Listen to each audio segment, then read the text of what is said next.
आगे बढ़ते हुए मैं इनवाइट कर रहा हूं brother Azizur Rahman, president all Assam minority students union. आप आ जाइए, आपका जो बात भी हमारा सामने रख दीजिए। अस्सलामु अलैकुम, नमस्कार। Learned speakers, honorable guests, office bearers of various organizations and August gathering. I am extremely thankful to the organizers for giving me an opportunity to share my views with you people. I would like to share some views in the context of Assam, more particularly the people belonging to minority communities. यहाँ जितना बात हुआ है सारे हिंदुस्तान का बात हो रहा था, लेकिन आसाम में थोड़ा सा अलग सिचुएशन है। आसाम में जितना माइनॉरिटी लोग हैं, ये माइनॉरिटी लोग का जो प्रॉब्लम्स है वो प्रॉब्लम थोड़ा अलग है। मेरा हिसाब से यह जितना लोग गैदरिंग हुआ है, सारे लोगों को आसाम के बारे में थोड़ा पूरा नॉलेज नहीं है, इसलिए मेरा जो स्पीच में प्रिपेयर करके लेकर आया हूं, ये स्पीच सिर्फ आसाम के मुद्दे पे और आसाम का माइनॉरिटी लोगों को इलीगल बांग्लादेशी इलीगल माइग्रेंट बोल के, ये इंडिपेंडेंस के बाद आज तक 71 साल हो गया, अभी तक हम लोगों को जुल्म चला रहा है।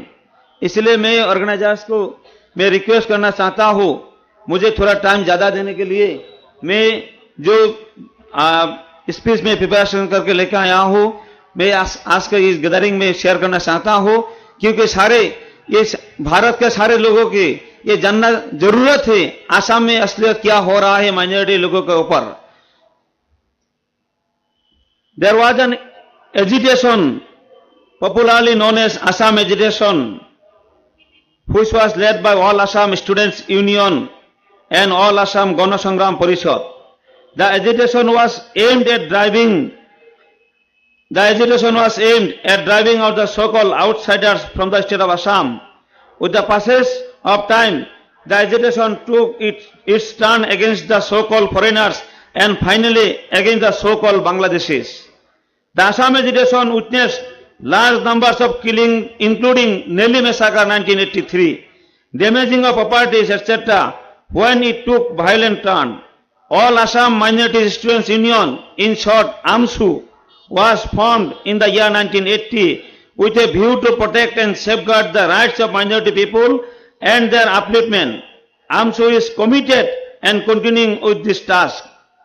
You are well aware about the fact that the issue of illegal Bangladeshi in Assam is once again raging day by day.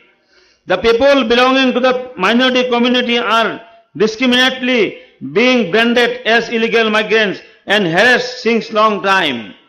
Due to the social, educational and economic backwardness, these genuine Indian citizens are not able to beg justice from the court of law. During these days also, these people are not well aware about the fundamental rights granted under the various articles of our constitution and other statutory rights available to the citizens of India. Majority of these people are the victims of the devastating flood and erosion on the bank of river Brahmaputra and its tributaries. Due to the devastating flood and erosion, thousands of revenue villages merged into the river beds.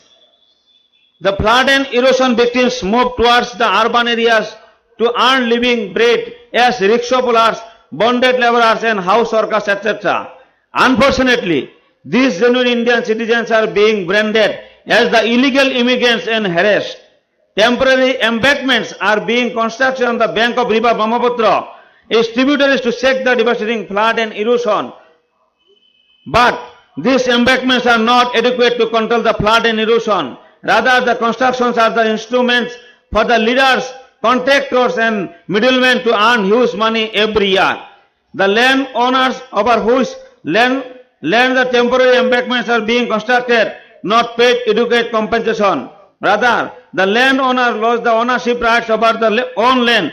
Once the land merged on the riverbed, the ownership rights are automatically cancelled, even though the land remerges after some time. Muslims came to Kamrup, now Assam, in the year 1206 from Bengal under the legendary figure Muhammad bin Bakhtiar Khilji, the general of Muhammad Gauri, crossing the river Manas. Muhammad Bakhtiar Khilji made an unsuccessful assault on territory of Assam in the year 1206 AD. This took place before the Ahom came to Assam. This was followed by Ghiyasuddin, the governor of Bengal, in the early part of the 13th century.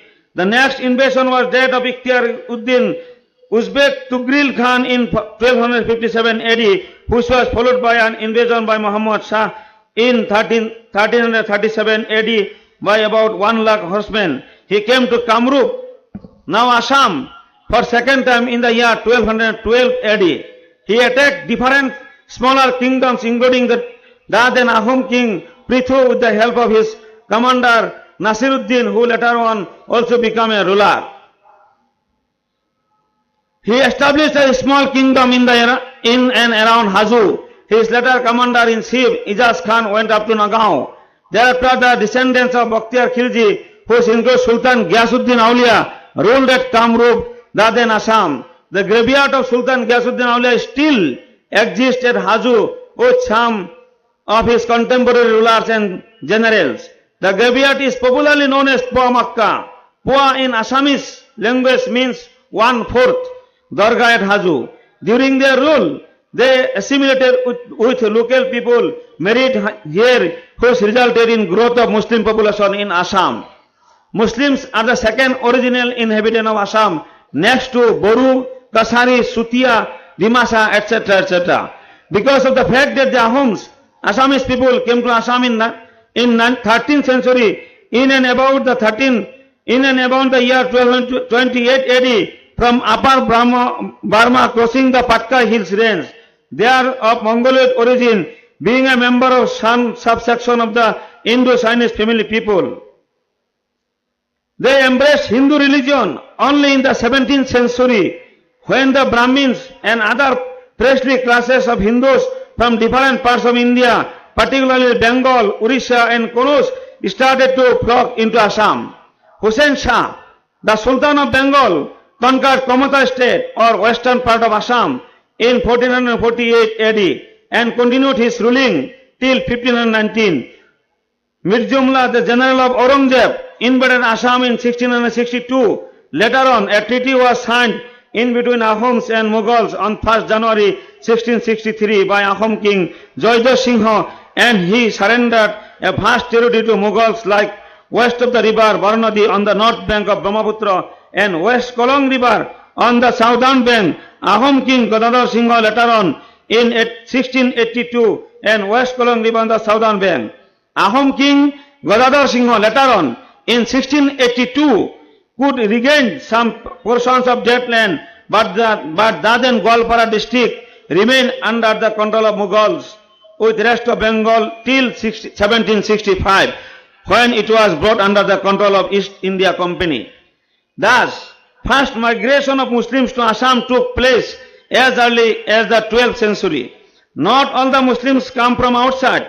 A huge number of people embraced Islam on their own accord, for which Muslim saints and peers, whose dargahs and mazars abound different parts of Assam, including Pua Makka of Hazu, Azan Fakir Dargah, are mainly responsible. The credit for preaching Islam in Upper Assam goes to Muslim religious saint, popularly known as Azan Fakir, who came to Assam in approximately 1635 AD from Baghdad. Muslims came to Assam from East Bengal, particularly Daden, Momen district. Immigrant Muslims were settled on the bank of river Brahmaputra and its tributaries for easy irrigation and converted deep jungles into smiling agricultural fields. They started to cultivate jute, rice, corn and other varieties of agricultural products. These were the raw materials for the British to establish industries in Manchester, in other cities. Due to their settlement on the bank of river Brahmaputra and its tributaries, these immigrant people are the victims of flood and erosion, which make them roofless and landless. They turn to urban areas to earn bread and butter, and they are being branded as Bangladeshi national. Elections were held in Assam along with rest of India in 1951, 57, 62, 1971 and 1977, 1978. There were many election petitions in the High Court and even in Supreme Court.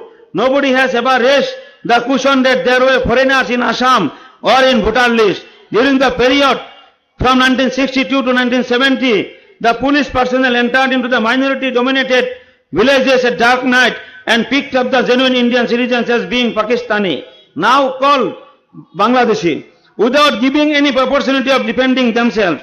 Hiralal Patori, MP from Mongoldui, died in 1978, and a rumor spread that Mrs. Indira Gandhi would contest from Mongoldui. Awareness, a cry for the first time in the history of Assam was raised that there were lakhs and lakhs of foreigners in Assam and in the voter list. Due to death of Hiralal Patori, by-election was held in April 1979 in Mongoldui. In the by-election, revised electoral rule was prepared after deleting names of thousands of voters as alleged as foreigners.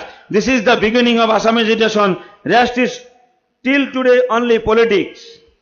As per the statement made by the Union Minister State for Home Affairs on the floor of Parliament during the period from August 1979 to January 1980, 78 numbers of persons had lost their lives in the wake of Assam agitation. There were 120 cases of arsoning, 127 cases of assault with weapon. Moreover, 32,000 houses of 40 villages were gutted, making 150,000 people homeless. In the year 1980, there were 198 cases of murders, 654 cases of assault, 259 cases of arsoning, and the total numbers of such crimes relating to agitation was 1613 as per official report. In the year 1981, there were 51 cases of murder, 193 cases of arsoning, and total innocent incident of crimes were 387. In the year 1982, there were 18 cases of murder, 22 cases of arsoning, and total numbers of crimes relating to the movement was 386. मुझे time बहुत कम है, मैं आसाम के बारे में बोलना चाहता हूं। देखिए, सारा इंडिया में जो हो रहा है, आसाम में से बहुत ज्यादा हो रहा है। मुसलमान लोगों के ऊपर, माइनॉरिटी लोगों के ऊपर बहुत जुल्म चल रहा है। मैं फिगर, फैक्ट्स एंड फिगर सारे इंडियन लोगों को जनाने के लिए मैं यहाँ एक्चुअली पार्टिसिपेट कर रहा था, लेकिन टाइम खूब कम है, इसलिए मैं सारे लोगों को और इधर जितना स्पीकर्स है, सारे स्पीकर्स लोगों को मैं इन्वाइट करना चाहता हूं। आप लोग जरा आसाम आइए।